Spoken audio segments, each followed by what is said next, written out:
Magandang buhay mga bata! Tara, samahan ninyo akong matuto kasama si Teacher Aika, your online teacher. Please don't forget to subscribe, like, share, and hit the notification bell for more videos. Thank you! Revised K-12 Curriculum, Filipino, Grade 2, Quarter 1, Lesson 2, Day 1. Ang ating aralin ngayong araw ay tungkol sa mga tunog ng alpabetong Filipino. C, F, J, N.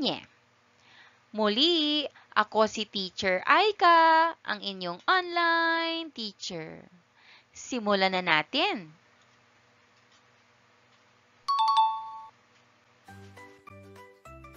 Kasanayang pampagkatuto. Natutukoy ang tunog ng alpabetong Filipino. C, F, J, N. Nabibigkas ang mga tunog ng patinig at katinig. Natutukoy ang mga salitang magkakatugma, 1 hanggang 2 pantig. Natutukoy ang sight words na kabilang sa Filipino. Natutukoy ang kahulugan ng mga salita ayon sa konteksto. A. Salitang tumutukoy sa ngalan ng tao, bagay, hayop, lugar at pangyayari, pantangi at pambalana. Mga layunin. Una, natutukoy ang tunog ng alpabetong Filipino. C, F, J, N. Pangalawa, nabibigkas ang mga tunog ng patinig at katinig. Pangatlo, natutukoy ang mga salitang magkakatugma, 1 hanggang 2 pantig.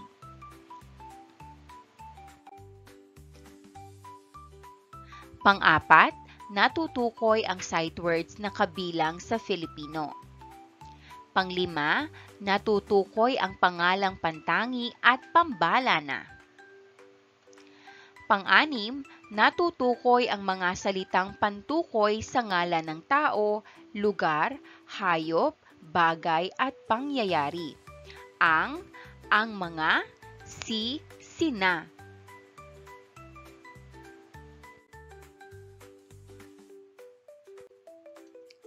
Bago tayo magsimula ng ating aralin ngayong araw, ano nga ulit ang ating napag-aralan kahapon?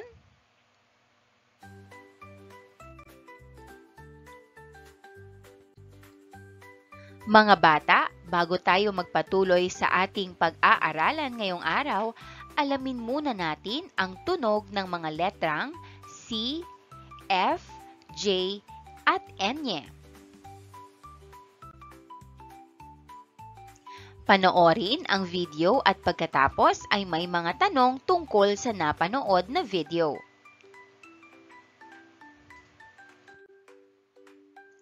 Ano ang inyong napanood?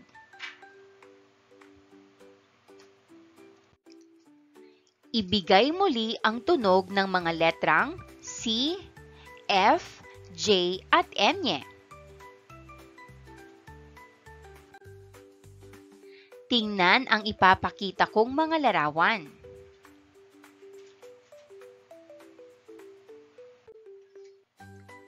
Ilang pantig ang binubuo ng bawat salita?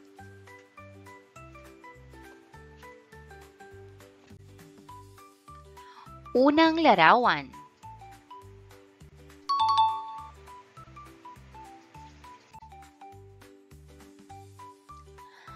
Kahoy. Kahoy. Ang salitang kahoy ay may 2 patinig.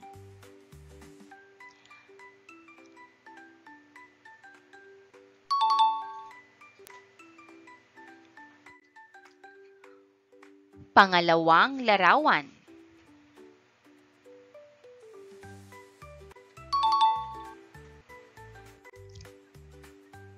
Baka. Baka. Ang salitang baka ay may 2 patinig.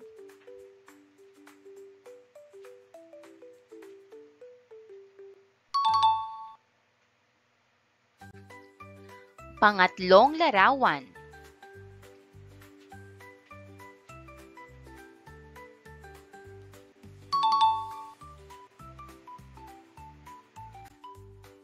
Zoo.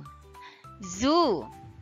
Ang salitang zoo ay may dalawang patinig.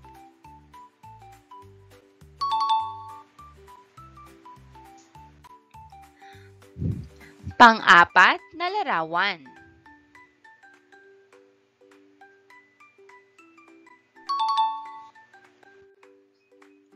Manok.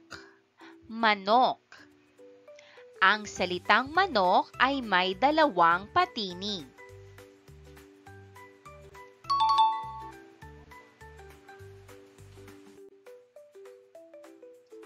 Panglimang larawan.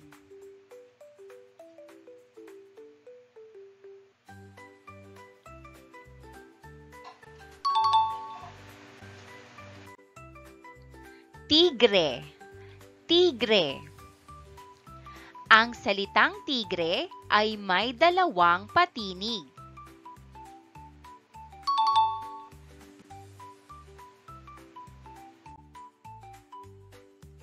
Bilangin ang pantig ng salita sa pamamagitan ng pagpalakpak.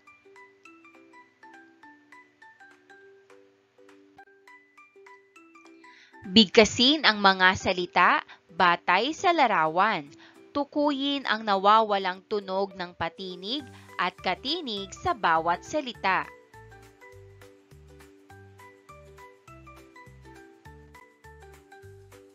Narito ang 1 to 5.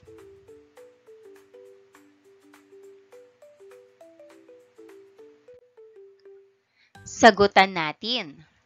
Number 1. K. Kahoy. K. Kahoy. Number 2. A. Baka. A. Baka. Number 3. Z. Zoo. Z. Zoo.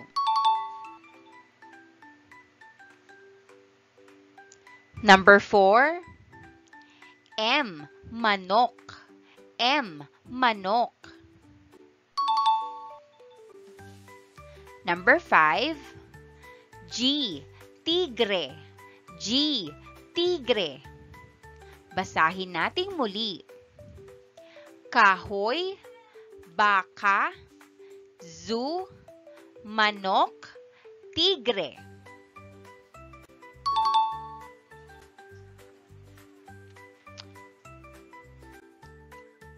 Magbigay ng sariling halimbawa ng mga salitang may isang pantig. At magbigay ng sariling halimbawa ng mga salitang may dalawang pantig.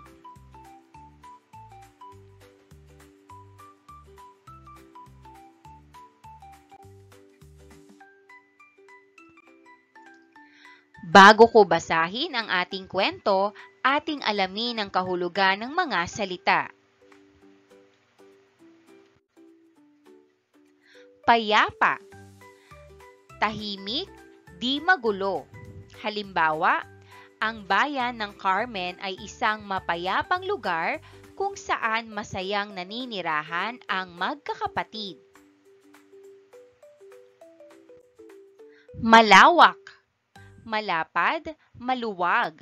Halimbawa, malawak ang hardin ng magkakapatid. Marami ang pananim dito.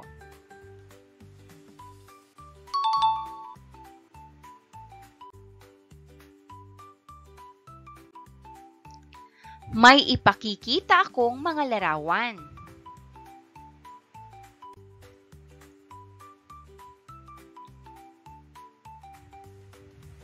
Tingnang mabuti.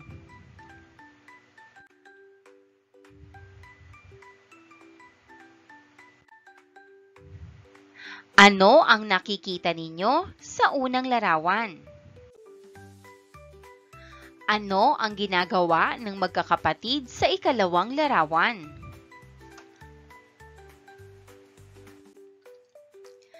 Bakit kaya kumakain ng mga prutas at gulay ang magkakapatid?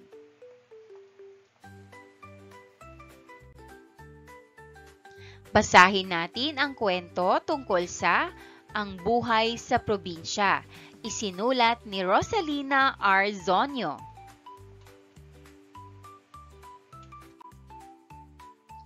Sa isang maliit na bayan ng Carmen sa Cebu, masayang naninirahan ang magkakapatid na sina Carlos, Felicia, Juan, Nina at Quintin. Gawa sa kahoy at kawayan ang kanilang bahay na nasa gitna ng malawak na bukirin.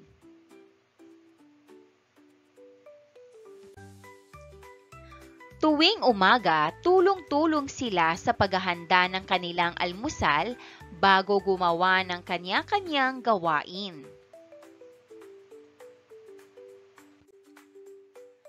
Pinapakain ni Carlos ang kanilang mga alagang hayop tulad ng manok at baka. Nag-iigib ng tubig si Juan. Nagwawali sa bakuran si Nina. Bibili naman sa palengke si Felicia. Quintin, ano ang ginagawa mo riyan? Tanong ni Felicia. Ate, sinusubukan kong tugtugin ng violin at xylophone na binili ni nanay kahapon. Sagot ni Quintin.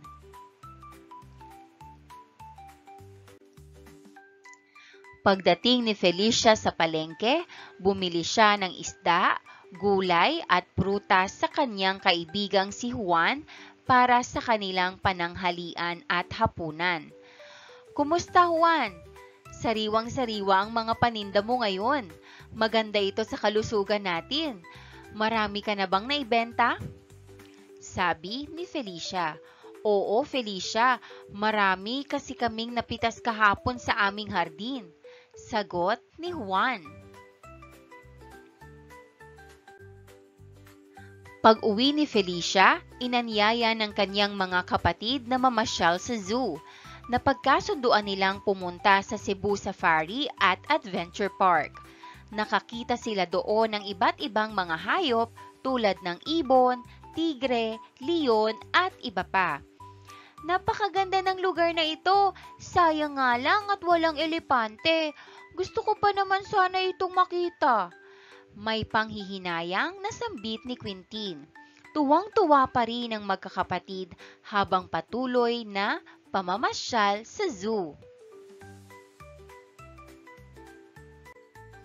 Sagutin natin ang mga katanungan tungkol sa kwento. Ano ang pamagat ng kwento?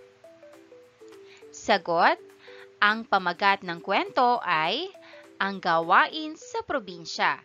Isinulat ni Rosalina R. Zonyo.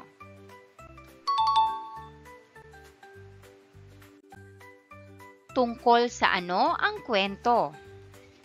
Ang kwento ay tungkol sa pang-araw-araw na gawain ng isang masayang pamilyang magkakapatid sa probinsya, kung paano sila ay nagtutulungan sa mga gawaing bahay at sa pag-aalaga sa sarili.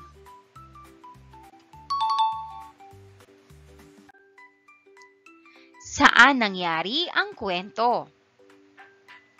Sagot, nangyari ang kwento sa Carmen, Cebu, sa bahay ng magkakapatid na nasa gitna ng malawak na bukirin.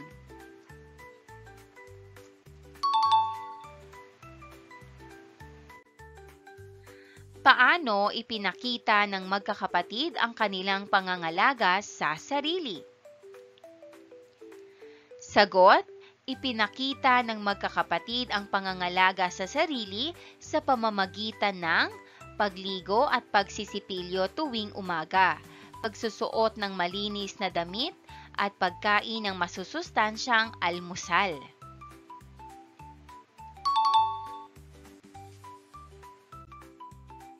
Sa anong mga letra nagsisimula ang pangalan ng magkakapatid?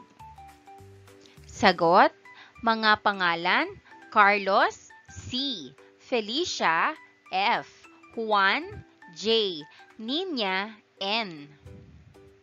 Mga salitang nagsisimula sa letter C. Carlos, Carmen, Cebu.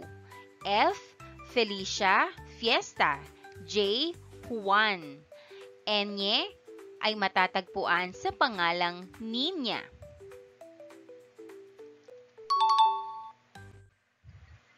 Magbigay ng mga salita na binubuo ng dalawang pantig. Sagot: bahay, gulay, tubig, plaza, pilya.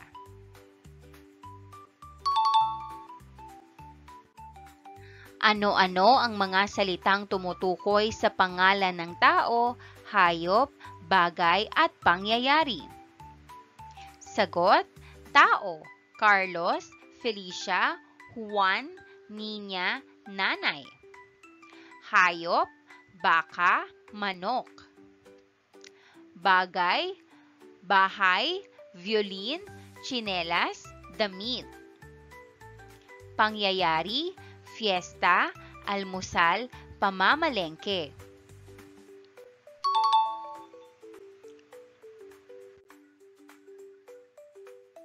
Ano-ano naman ang mga halimbawa ng pangalang pambalana o karaniwang ngalan ng tao, bagay, hayop, lugar at pangyayari, at pantangi o tanging ngalan ng tao, bagay, hayop, lugar at pangyayari na narinig mula sa kwento?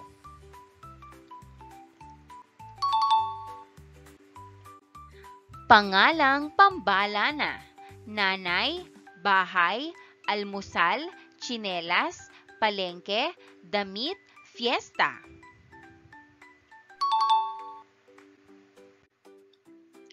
Pangalang pantangi: Carlos, Felicia, Juan, Nina, Carmen, Cebu.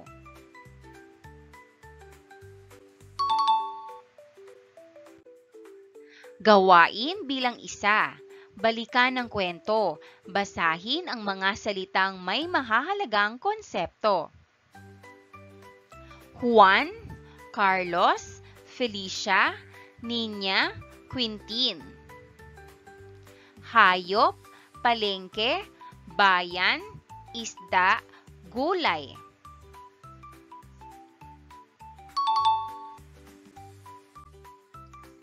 Ano ang tawag sa mga salitang binasa nyo?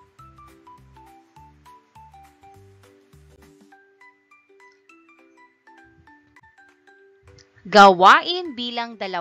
Tukuyin ang mga salita kung ito ay pangalan ng tao, hayop, bagay, lugar at pangyayari. Isulat sa patlang ang sagot. Narito ang bilang 1 hanggang 5.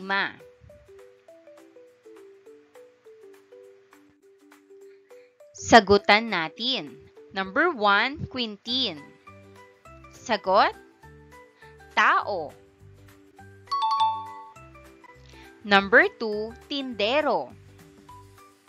Ang sagot: tao. Number 3, isda. Ang sagot: hayop. Number 4, Carmen. Ang sagot: tao. At number 5, palengke. Ang sagot: lugar.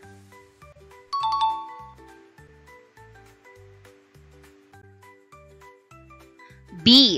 Tukuyin ang mga salita kung ito ay pangalang pantangi o pangalang pambalana. Isulat ang check sa papel kung ito ay pangalang pantangi at X naman kung ito ay pangalang pambalana.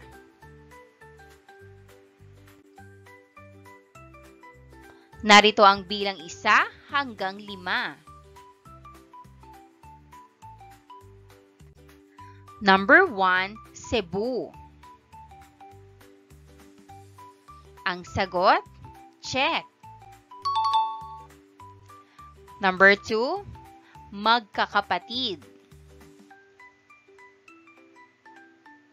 Ang sagot: X.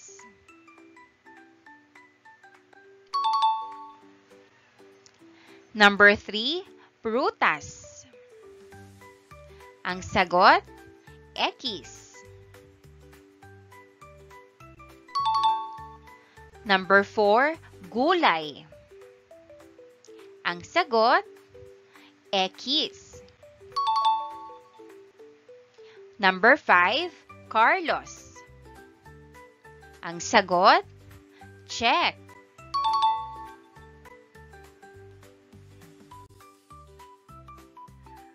Gawain bilang 3. Gumawa ng 5 pangkat.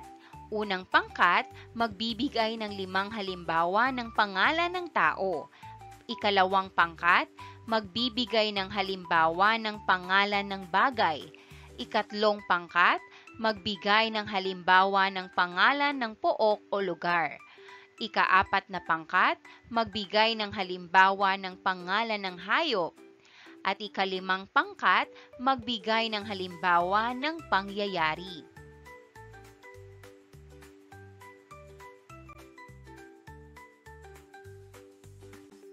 Gawain bilang 3, magbigay ng halimbawa ng 5 pangalang pantangi at 5 halimbawa ng pangalang pambalana.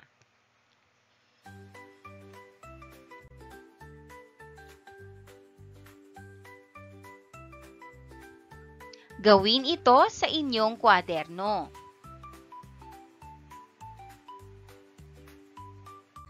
Narito ang mga halimbawang sagot. Pantangi.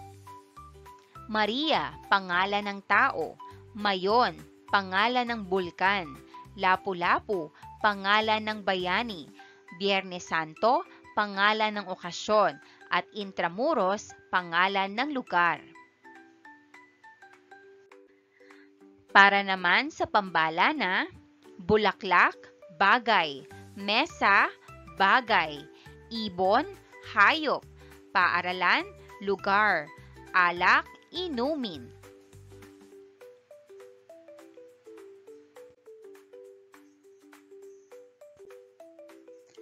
Ano ang pangalan?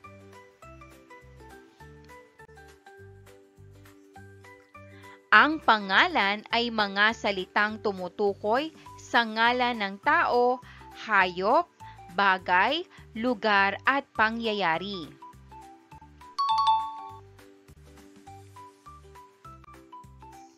Ano ang mga uri ng pangalan?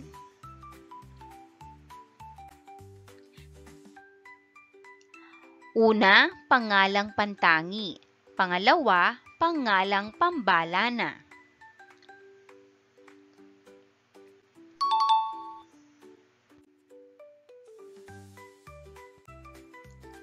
Gawain. Tukuyin ang uri ng pangalan. Number 1. Alin sa sumusunod na pangalan ang tumutukoy sa ngalan ng tao? A. Bahay. B. Juan. C. Gulay. Ang sagot, B. Juan.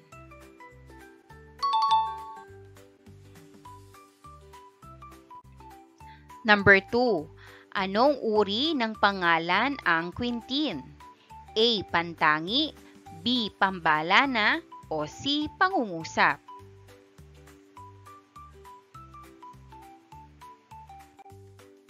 Ang sagot, A. Pantangi.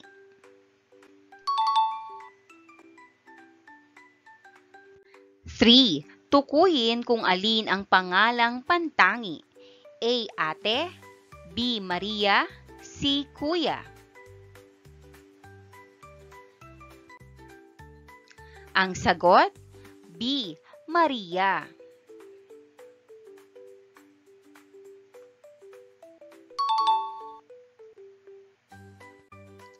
Number 4. Alin sa sumusunod na pangalan ang pambalana? A. Aklat, B. Carmen, C. Cebu. Ang sagot, A. Aklat.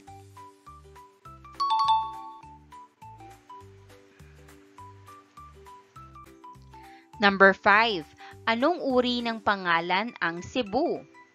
A. Pantangi, B. Pambala na o C. Wala sa nabanggit?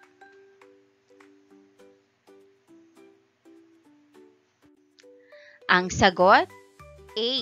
Pantangi.